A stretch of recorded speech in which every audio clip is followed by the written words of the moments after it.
Hello everyone, my name is Akshat Tandon and I lead all the research activities in the central R&D of Airbus on quantum machine learning.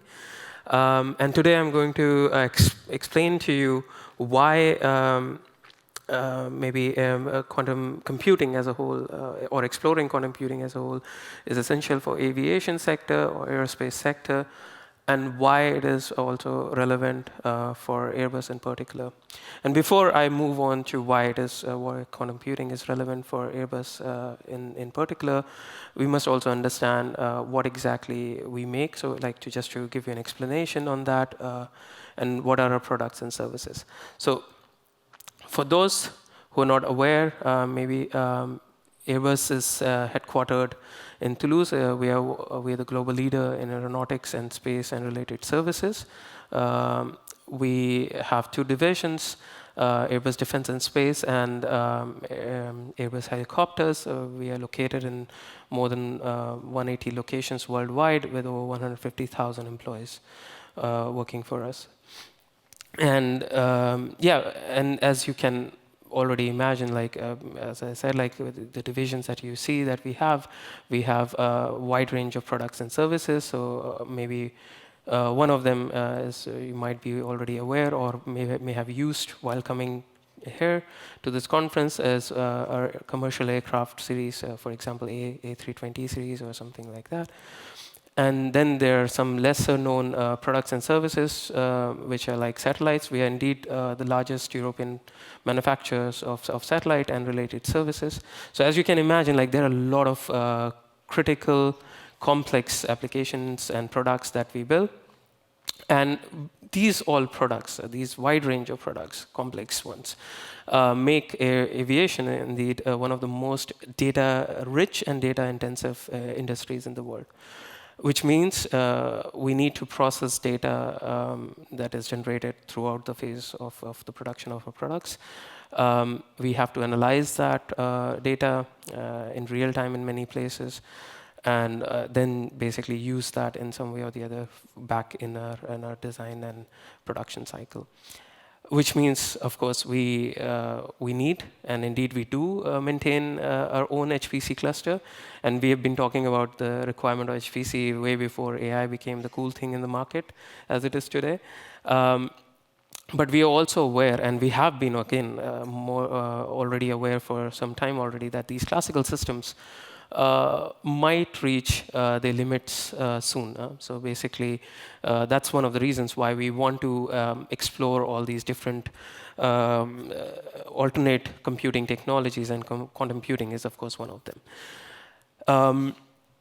And our KPI over here is that we can implement and apply quantum computing to relevant applications in our operational environment and for our products and for our customers.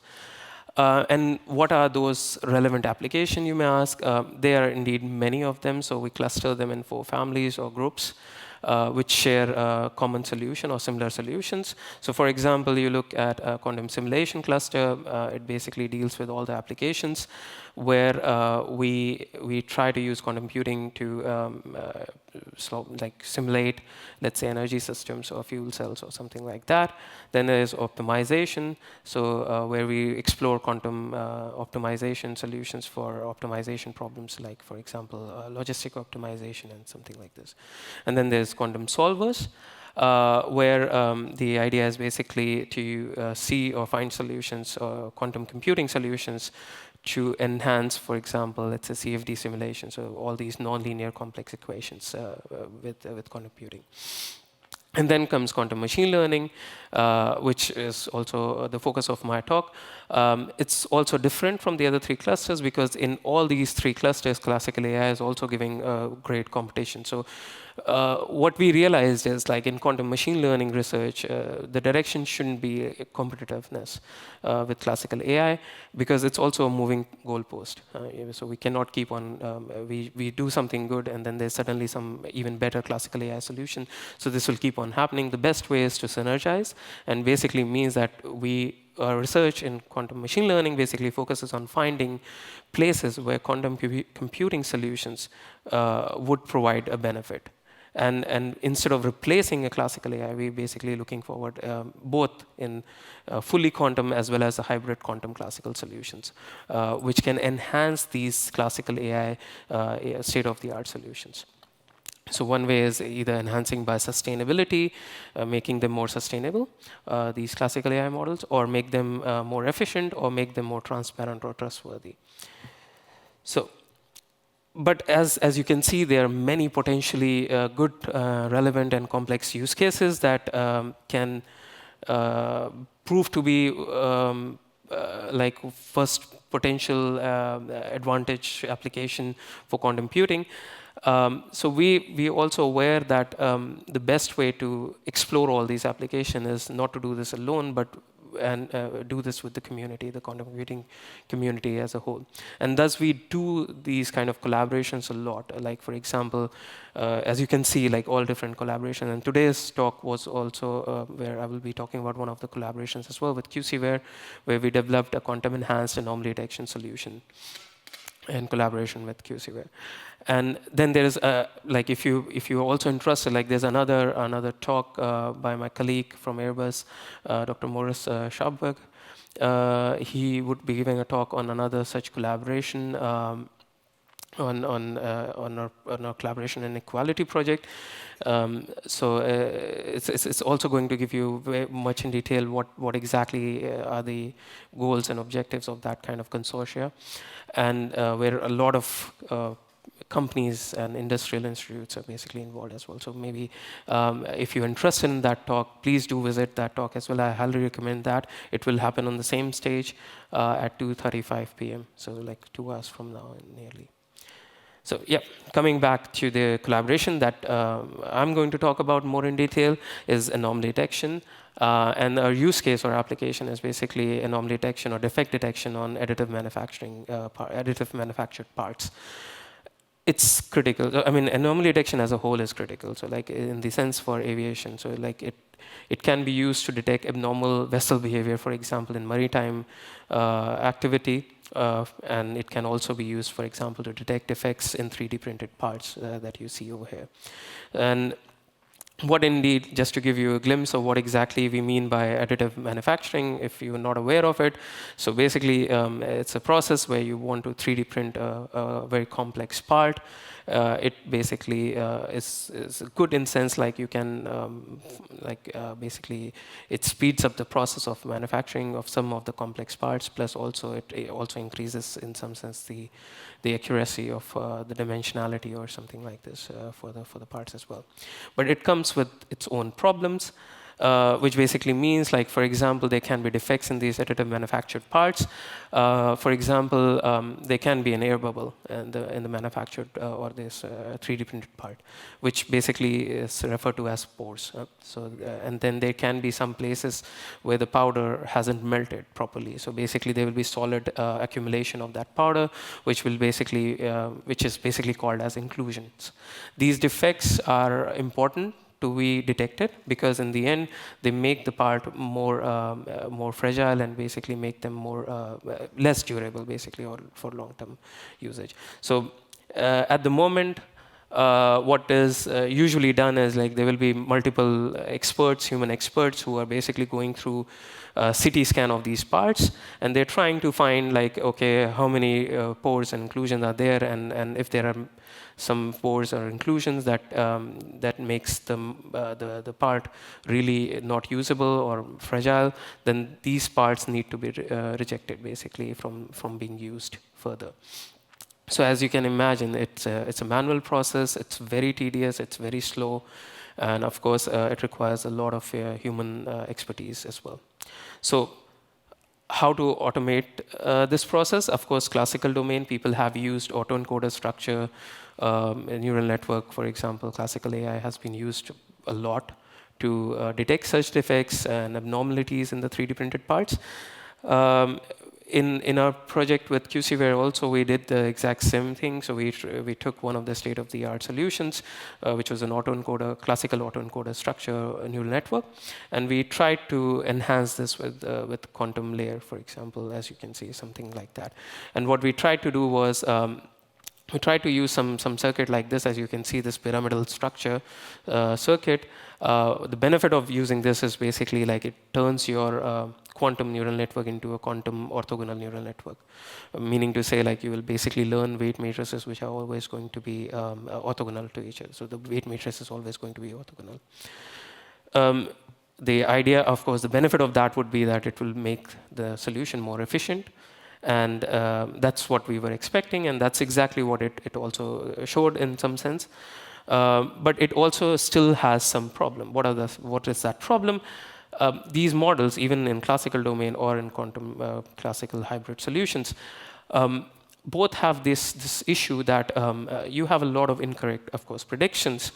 But there's no way to actually judge why exactly a model is giving this kind of false prediction, because there's no other measure apart from the prediction itself. So a solution could be, so I mean, this makes these kind of AI solutions really less relevant. So what could be a solution is that not just predicting an output or like whether there's a defect or not from the model, we also try to measure what is indeed the confidence of that prediction from the model, which basically means like if the model has seen this kind of data a lot, then it should ideally be very confident to predict whether there's a defect or not. And if we are able to do that, what can this mean in the application field or in the actual business case? Is that if you focus on only low confidence predictions from these models, the human then can, like a human expert, can go and just look at these predictions and can verify whether they are falsely predicted or not. And so basically, it can improve the accuracy of the model, plus also make the process a bit more, as a whole, more efficient and speedy. So how to do that? So generally, we learn like these neural networks, so non-Bayesian neural networks, for example, which learn these point estimates of the weight. So instead of doing that, you learn a Bayesian neural network, which basically gives you, or you basically try to learn or teach the model distribution of these weights. And then what you can ideally do is like you can keep on sampling, let's say 100 weight samples from this distribution. And in the end, basically these 100 different distribution samples that you took will behave as one model and one prediction. So you can basically see like this as an ensemble of models that is basically trying to predict whether there's a defect or not. And this variance or like this uncertainty in this prediction from all the 100 samples of weight that you took will basically be a measure of the confidence of the model itself. So we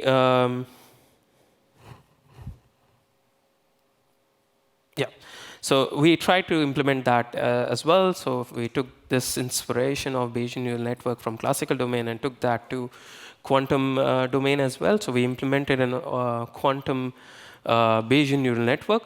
And the added advantage of using this pyramidal structure over there was that we get the orthogonality that I discussed in the previous slide for free.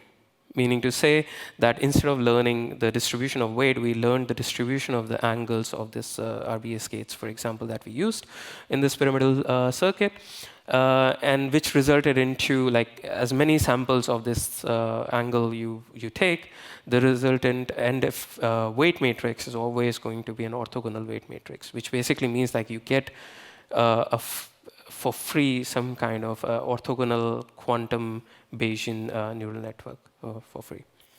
And what were our expectations from this kind of algorithm? Basically, as I referred, like if you do the same kind of orthogonality, so one way is you don't do orthogonality in the classical domain, then efficiency-wise it might be good, but the accuracies might not be that good. So making the orthogonal neural network most ideally are better suited for many of the applications because they don't learn redundant features. So you basically can reduce the weights that you're using in the neural network if you use orthogonal weight matrices in there.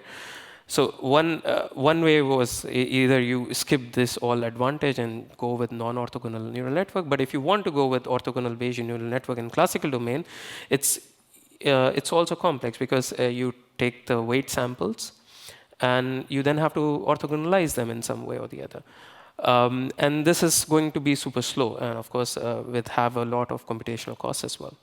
So what expected advantage we were aiming for was like if we use this kind of pyramidal structure, we basically get the orthogonality for free, and basically we get like in some sense a more efficient, less costly, quantum enhanced orthogonal Bayesian neural network. And this basically is the outcome of our study. I mean, in general, what we realize is, okay, Bayesian neural network performed, of course, better than the non-Bayesian methods, both in classical and quantum domain. I intentionally also included one like set of metrics or one model performance of one of the models over here in the graph, which did not perform better than the classical solution in that domain. And why is that? So it's basically just to give you an idea, like it's not all glitters. And basically, like there are some use cases, some applications where actually quantum enhancements have provided better solutions and has given some advantages.